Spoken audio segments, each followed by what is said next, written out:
was a $20 million disaster. Why won't anyone believe me? I'm thinking of shooting myself. Now, you'll have to talk to Coppola about what happened during the apocalypse, but my feeling about it is that that whole episode was sort of a travesty, and that he was really trying to reach for something. I had no idea what he was trying to reach for, nor did Francis. The Marlon character didn't appear until at the end, and when he showed up, he was heavy, and it made it a little difficult because how are we going to dress him like a Green Beret Marine colonel? And when I suggested to depict him as a man who was indulging his senses and be there with his arm around two girls and eating, and he didn't want to be. I mean, he's shy about his weight. He weighed in at 360 pounds or something.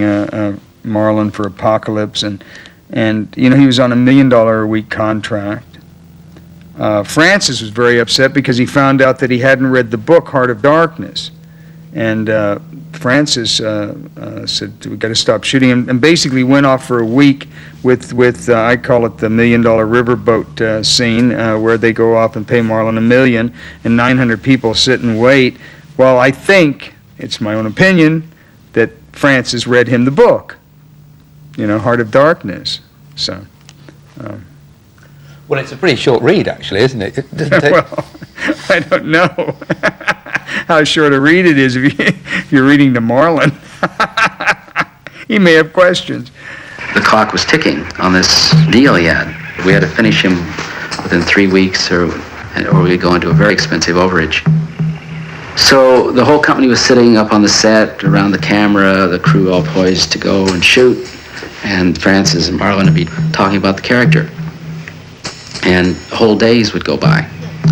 And this is at Marlon's urging, and yet he's getting paid for it. If I did an improvisation every day between Marlon Brando and Marty Sheen, would I at that time have more magical and in a way telling moments than if I just close down for 3 weeks and write a structure that then they act? And the answer would be, I'm much better off to do an improvisation every day.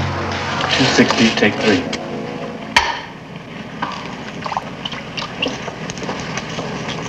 What is the bloodlust?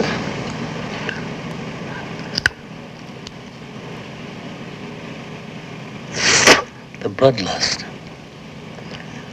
The bloodlust. They say,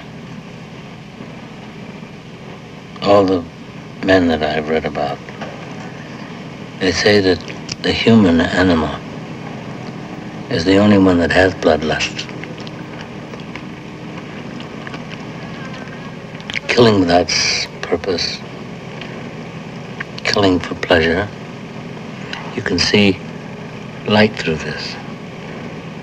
There's no acting with Marlon. There's behavior and there's honesty and truth. As soon as you start acting, he will pull you out of that. He will say, without saying don't act, he'll say, be human, be open, be free, trust. Come, follow me.